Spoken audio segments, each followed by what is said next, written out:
Welcome back to the Law School Toolbox podcast. Today, we're excited to have Steven Arango here with us to talk about combining a military career with the law and also to offer some useful tips on getting a clerkship or being published. Your Law School Toolbox host today is Alison Monahan, and typically I'm here with Lee Burgess. We're here to demystify the law school and early legal career experience so that you'll be the best law student and lawyer you can be. Together, we're the co-creators of the Law School Toolbox, the Bar Exam Toolbox, and the career-related website Career Dicta. I also run the Girls Guide to Law School. If you enjoy the show, please leave a review or rating on your favorite listening app. And if you have any questions, don't hesitate to reach out to us. You can always reach us via the contact forum on lawschooltoolbox.com, and we would love to hear from you. With that, let's get started.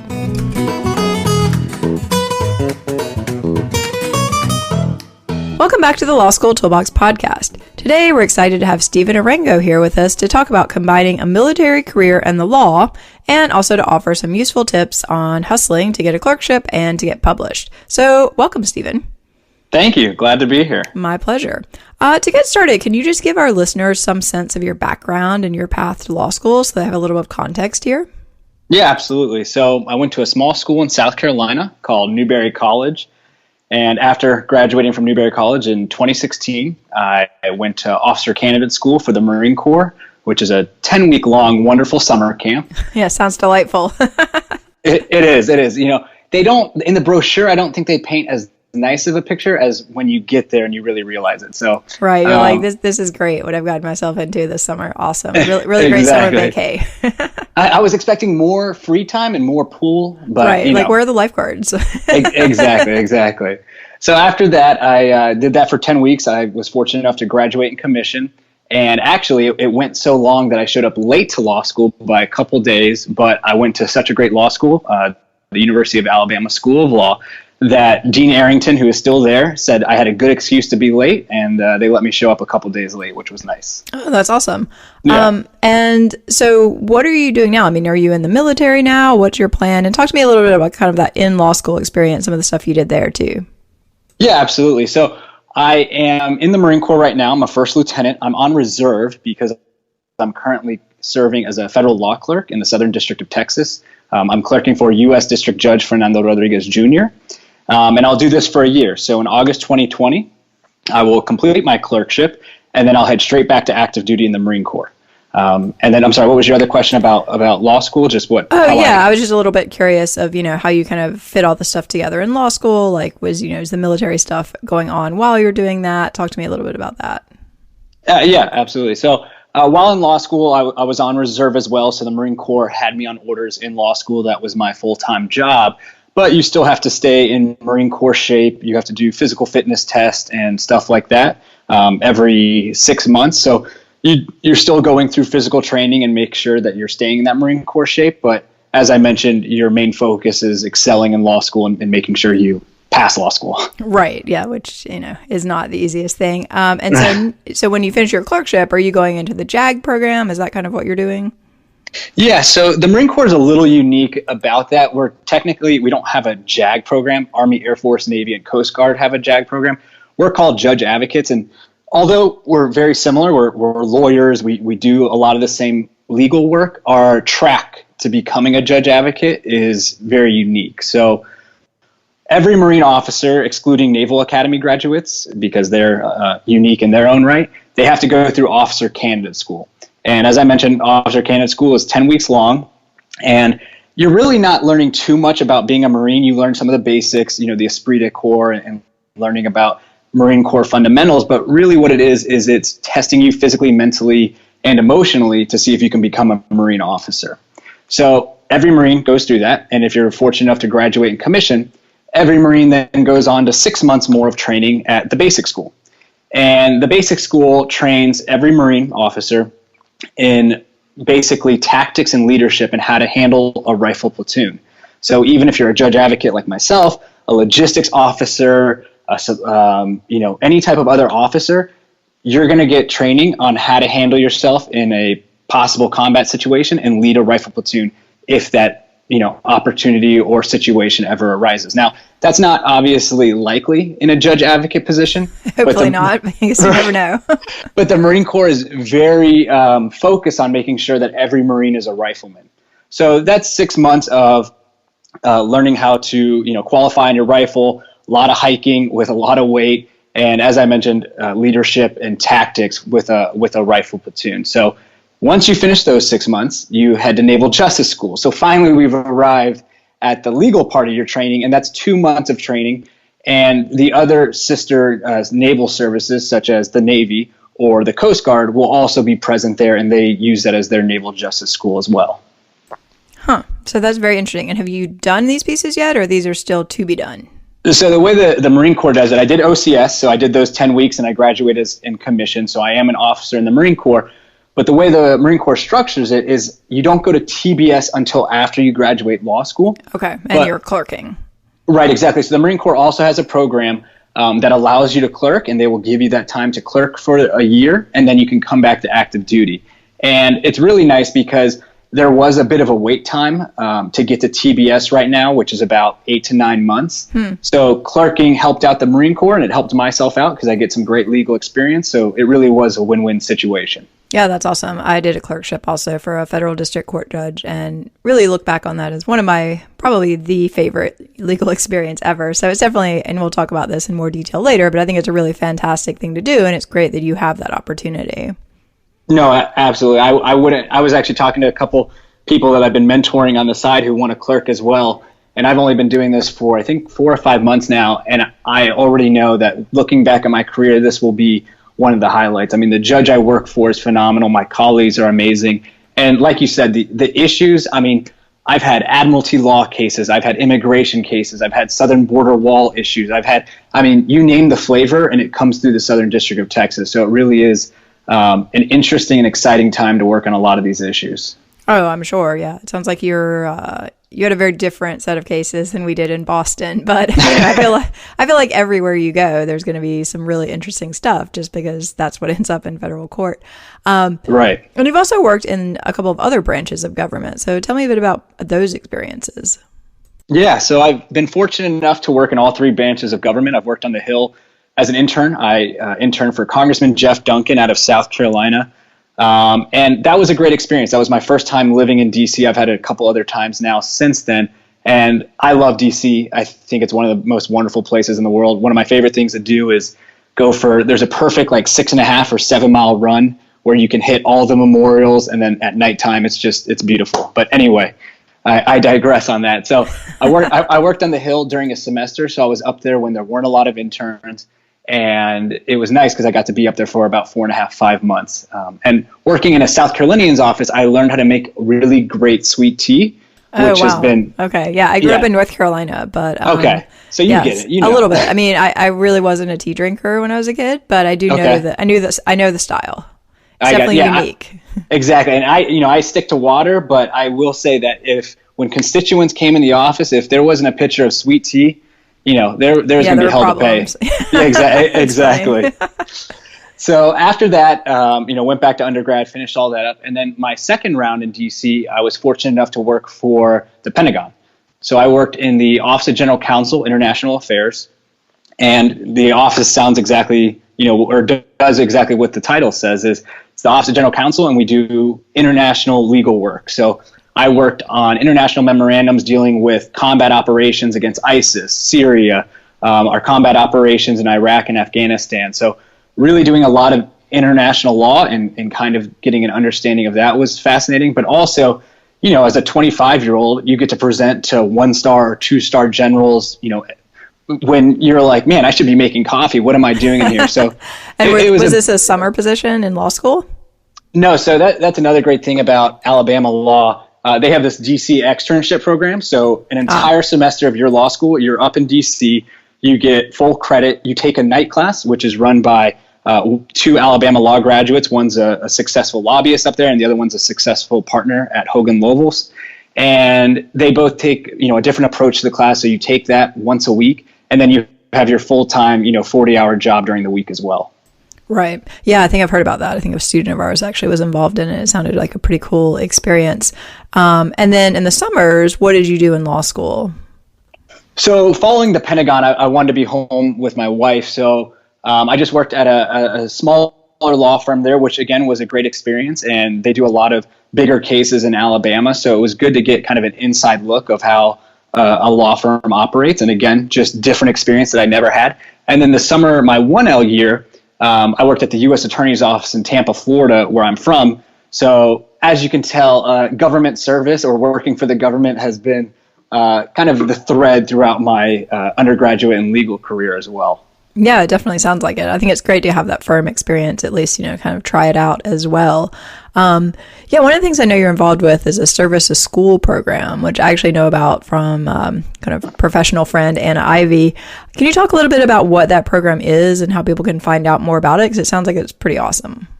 Sure. So service to school, a friend of mine who's actually a lieutenant in the Navy JAG Corps, he first told me about it a little while back, and I got involved with it back in August, so about 4 or 5 months ago now.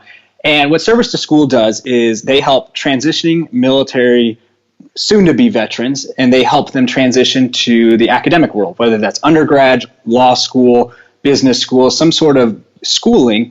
And what they do is they take someone like myself, who's an ambassador for Service to School, and connects them with an applicant that is trying to go to, let's say, law school or undergrad. And basically, you help them navigate the process. So right now, I'm helping 2 law school applicants and 1 undergraduate applicant, and they're fantastic. I get to give them resume advice, cover letter advice, writing that personal statement, what law schools they should target. I know for me, I had no idea what a federal clerkship was, honestly, probably till the end of my 1L year. So, these things that we kind of take for advantage, it's just good little piece of advice that you can pass on to them, and it's a great way to give back to the community. And the last thing I'll say is you don't have to be a veteran to be an ambassador for Service to School. One of my best friends who's clerking on the 3rd Circuit, he's right now an ambassador, and I know he's mentoring 2 applicants, and that was his first question. He's like, I didn't serve in the military. I said, hey, don't worry. You're a great lawyer, you're clerking. That's going to be a great experience. You can still give back to Service to School. Oh, that's interesting. Yeah, I didn't realize that kind of, civilians could participate as well. Oh, yeah, all are welcome. All are welcome. Oh, that's good to know. And then, how was your experience sort of combining this military training and background and interest with the legal profession? I mean, it sounds like your school is pretty supportive. I think people have very different ideas about how that might be. Talk to me about your experience there.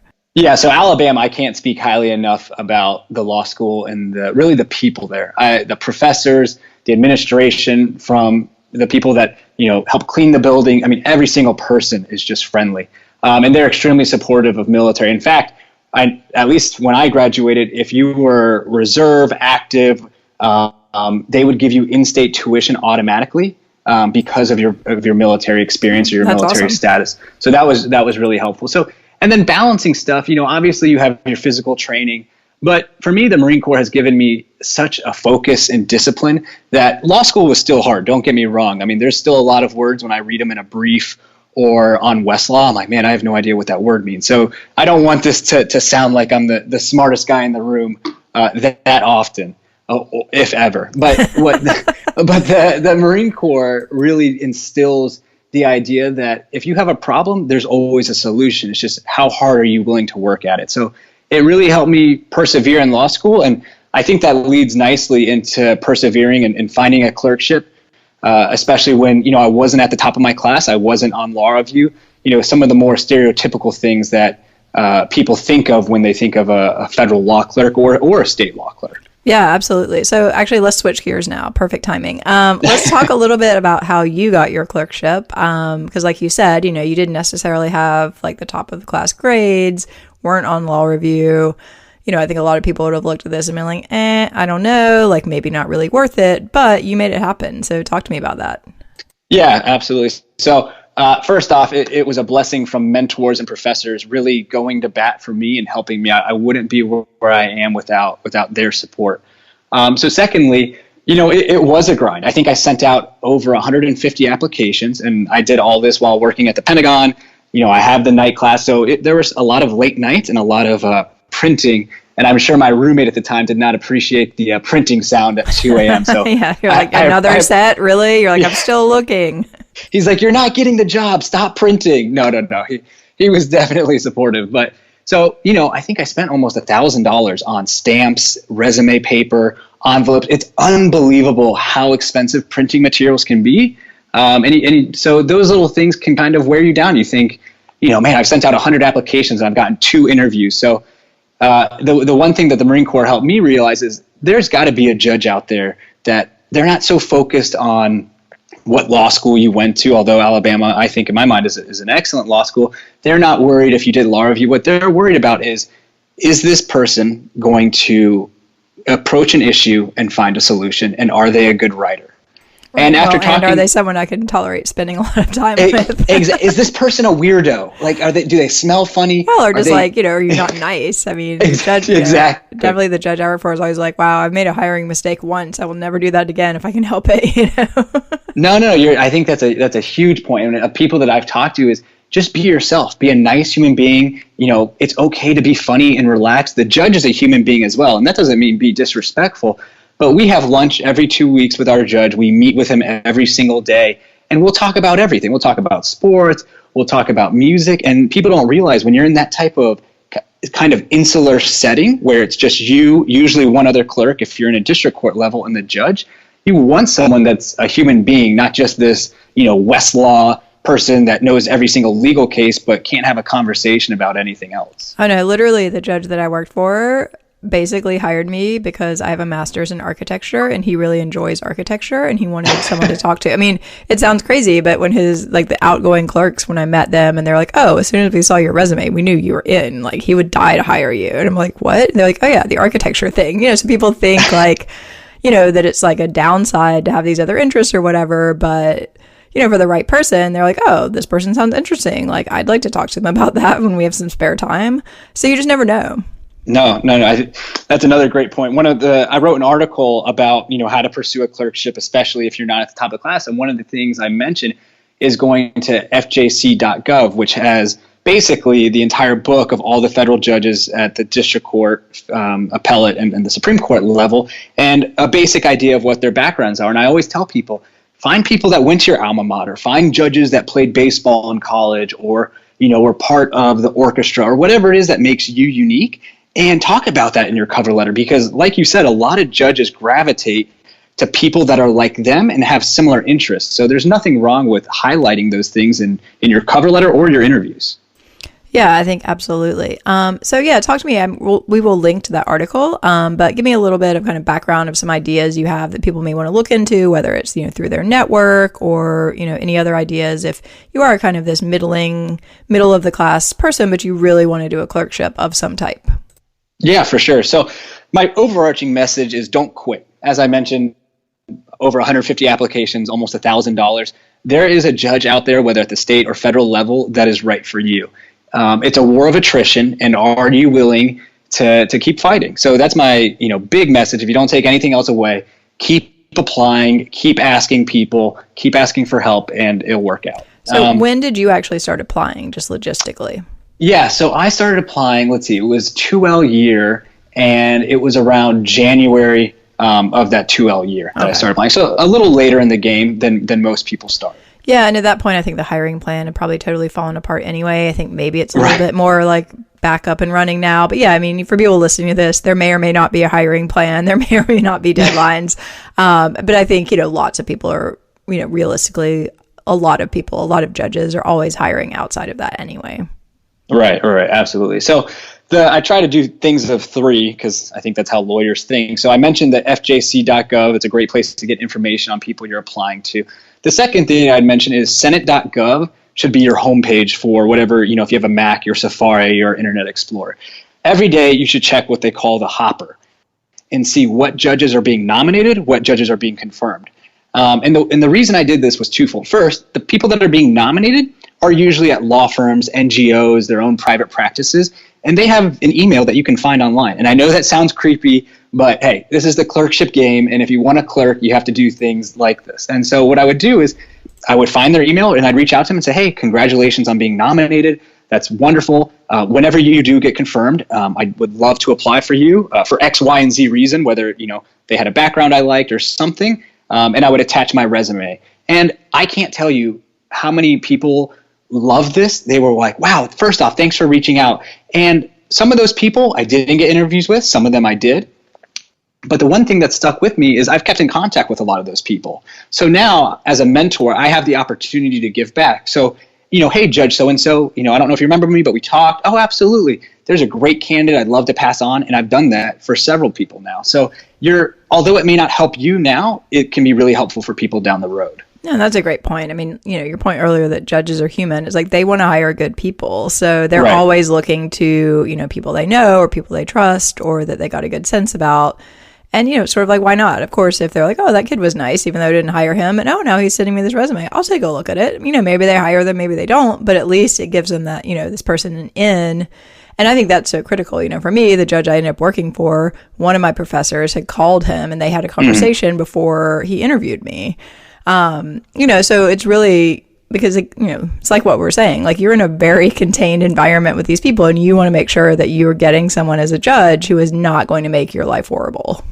Exactly. And I think that's the biggest thing is to get your resume or your package in front of someone. Mm-hmm. I know the other chambers that we work with very often, I think they had 400 or 500 applicants. And, some chambers do go through all those applications. I know they do, but I also know a lot of chambers don't go through them all. They may find a stack or, the judge may have the idea, hey, find the first 2 that are best and let's get through the process. So the biggest thing is getting that resume in front of someone that will take a look at it. Yeah, I think just, people sometimes think like, oh, I'm listening to this. I'm like, why would he be sending out all these like paper things? Just apply through Oscar. And it's like, well, how many other people are also just applying electronically through Oscar? It's exactly. Like you got to think of something, if you don't have the classic path, you've got to think of something that's going to make you stand out and you've got to hustle. So yep. I definitely like that. And I mean, you've kind of done the same thing about publishing, right? So you have another article we can link to about publishing articles. And frankly, you've published in some pretty impressive places. I think the average, mid-20s law student would think like, oh, the Wall Street Journal, they don't want me. How did you make that happen? And what advice do you have for people who are interested in doing something similar? Well, I had to pay a lot of Wall Street Journal editors to get that article through, but no, I'm kidding. I was fortunate enough to, like I said, same approach, using social media, mentors of mine. I've been lucky enough to know a lot of people that have published. And it's the same idea as applying for a clerkship. You go to law school, or if you're an undergrad, if you believe you're a good writer, chances are you are a good writer. And especially if you keep up with the news and whether it's politics or the economy, whatever you're reading, there's a lot of times that you can read something and you're like, you know what? No offense, but I can write something better than that. And so if you have that level of confidence, or I believe you should, especially if you're in law school, go ahead and send out your materials to people. And let me tell you, you're going to get the door slammed in your face hundreds of times, because I know I've sent articles to Washington Post and Wall Street Journal more than probably 50, 60 times. And I've only had one article published in the Wall Street Journal and none in Washington Post. Hey, but I know about that article. I'm like, wow, that's impressive. Exactly. Well, thank you. I appreciate you think it's impressive, but it's the Wall Street Journal. It must be impressive, right? Exactly. There's something like that. But yeah, that's the idea, is just keep trying. And as you refine your writing, as you publish more, I can tell you that a lot of publishers like to see other credentials, just like lawyers and law firms. They want to see the credentials pile up. So when they publish you, they can say, oh, this person has been featured in Huffington Post or Washington Post or wherever. So not only are you going to get better at your writing skills, but you're also going to add your credentials, and then the bigger publications are going to start to pick you up as well. Yeah, it's definitely far easier to get published again, and once you've done it once. So yeah, I think exactly. For a lot of people, it's just getting that foot in the door. And I think your point about just basically banging your head against that door, as long as you're willing to keep doing it, eventually someone, assuming you have something useful to say and you're a decent writer, someone's probably going to give you the thumbs up and be like, yep, let's do it. Absolutely. It's just a question of getting to that point, which is not that easy. So you mentioned mentors a couple of times. Can you talk to me a little bit about how you find mentors? That's a question we get a lot. How do I find a mentor? Like, how do I maintain a relationship without being annoying? Give me your thoughts on that. Sure. So with mentors, usually that happens naturally. For example, when I worked at the Pentagon, my boss there, He was a Marine for 30 years, and he naturally became my boss, or excuse me, he naturally became my mentor. But other times I've directly asked people, hey, will you mentor me? And for some people, this is uncomfortable or it seems a little odd, but don't feel uncomfortable about this. If you see a person, whether you meet them in person or you add them on LinkedIn or whatever way you connect with them, and you look at them and say, wow, they have worked for the Department of Treasury, or they've worked for Hogan Lovells, or they've worked for the New York Yankees, whatever they've done, and that's what you're aspiring to do. People love to help people. That's one thing I've learned throughout my 26 years in life. You're going to meet people that slam the door in your face or, oh, I'm too busy. Okay, that's fine. Ignore those people. There are people that are in extremely high positions that I've been fortunate enough to know. And again, that's not me bragging. That's just me saying if they can make time, other people can make time. It's just whether they're willing to do so or not. So if you see someone in a position that you're aspiring to get to, ask them, hey, I'd love to sit down. I'd love to buy you coffee. Can you be my mentor? And 99% of people are going to be flattered because they think, me, a mentor? Are you kidding? Yeah, what do I know? Exactly. When people reach out to me on LinkedIn or find my email and they say, I saw your article about clerkships, and I'm just like, first off, I'm a failure. I hey, applied you got a clerkship. You're not a failure. Yeah. I snuck in there somehow. My judge still hasn't figured out what happened, but don't tell him. But yeah, I'm like, I'm still going to mentors myself. But just because you're young or you're new in your career and you have a lot of mentors, which I do, doesn't mean you can't give back and be a mentor. So just be confident in what you've learned, but also be humble that you have a lot still to learn. And I try to keep that mindset. Yeah, and it sounds like to me you're a person who also recognizes opportunities. If you see a person where like, oh, that seems like I could learn something from them and they seem receptive, like you're going to make that ask. And I think that is, that's the kind of the skill set you need of finding a great mentor is, kind of asking them the right questions and approaching them in a way that makes them want to help you. And it sounds like you're pretty good at that. Oh, well, thank you. Not a lot of great skills, but I pretend that I'm good at that one at least. Hey, that is definitely a key life skill. And once you found a person who you feel like is a good mentor, but, maybe you're not working with them or something, it's just someone you met. Do you have any suggestions on keeping in touch with them, kind of keeping top of mind? I know one of the things that annoys me is when somebody only comes to me when they want help, and after like 3 or 4 of those interactions, it's sort of like, okay, I see how this relationship goes for you. So you don't want to be that person. But what else can you do? Yeah. So first thing I'll say, and actually a mentor of mine who's a great guy, we look at network. He said this, we look at networking as a dirty word. It shouldn't be a dirty word if you think of it this way. Networking means building a relationship. And if you're just going to people to use them and abuse them, okay, you're doing networking wrong. What you should be doing is you're looking for a mentor to help guide you through your career, give you advice when a difficult situation arises. When you have to pick between going to the big law firm or going to work for the federal government, which way should you go? And when these issues or situations come up, you want to have people to turn to. So to make sure that I'm still building a relationship all the time, you don't need to be texting your mentor every week. Hey, how's it going? You don't want to be fake like that. But I at least every couple months check in. And again, it's not to check in to be fake. It's not to check in to make sure, hey, just want to make sure you're aware that I'm alive. Hey, I still exist. Remember me? Exactly. It's to check in to say, hey, how's life going? How's work at the Pentagon? What issues are you working on? If they're not classified, obviously. Checking in about their family, what they're looking like down the road. For example, a mentor of mine that works at the DOJ just left, and he took a pretty great position at the Pentagon. And because we keep in touch, he actually reached out to me and he wanted to check in on me and said, hey, also, I just want to let you know, I'm taking this position at the Pentagon, and I got to celebrate with him. So when you're networking, and I put that in quotations, and you're actually building these relationships, it's going to be a two-way street. You're going to start to see your mentors reach out to you, and they're going to want to celebrate their accomplishments and what's going on in their lives, whether it's personal or professional. So the biggest thing is stay in contact. Don't be fake about it and just try to pretend like you like them. Hopefully you do like your mentor. Exactly. Like hopefully there's a reason you want to maintain this relationship. Exactly. Don't just, they work for the Treasury or the White House. I need to keep this. No, they're a human being. That doesn't ever work. Exactly. This isn't someone you're just trying to ride their coattails. This is a person that you see value in because they've been successful. They're a good moral person and they can guide you through your career. Yeah, I think that authentic relationship is really always the key. You know, these should be people that you think that, you know, you want to know more about or you want to interact with for some reason. It's not just because you think maybe they can immediately get you a job, because the reality is that doesn't really work. No, exactly. And a lot of my mentors, I mean, we've been texting. I'm a diehard Yankees fan, and I'll text them all the time. Right now it's the off season. The Yankees just, I think, gave pitcher Garrett Cole $324 million for 9 years. Wow. And I'll text him and be like, hey, we got in the wrong profession. Or let's see, you know, I played baseball in college, and I like to say I was an average to below average Division II baseball player, most likely the latter. But, you know, $324 million, I think I still got some throws in my right arm. I might try to give it a go if the whole Marine Corps thing doesn't work out. Yeah, I mean, you know, at least you're staying in shape, right? Exactly. All right, well, unfortunately, we're almost out of time. Any final thoughts you want to share with people at this point?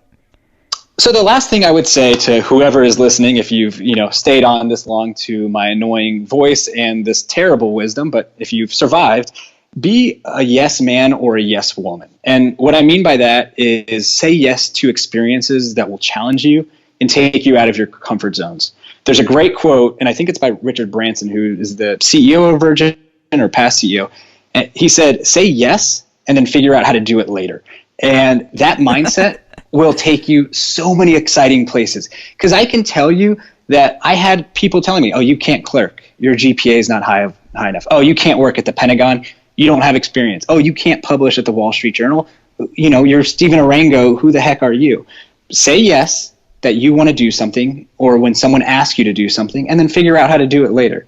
And take solace in the fact that the most influential people in the history of the world usually failed the most. So when you fail, it's okay. On that note, I think that's absolutely right. I agree 100%. Thank you so much for joining us, Steven. No, thank you so much for having me, and hopefully this wisdom helps a couple people out there. Well, I'm sure it will. With that, we are out of time. If you enjoyed this episode of the Law School Toolbox podcast, please take a second to leave a review or rating on your favorite listening app. We'd really appreciate it. And be sure to subscribe so you don't miss anything. If you have any questions or comments, please don't hesitate to reach out to Lee or Alison at lee@lawschooltoolbox.com or allison@lawschooltoolbox.com, or you can always contact us via our website contact form at lawschooltoolbox.com. Thanks for listening, and we'll talk soon.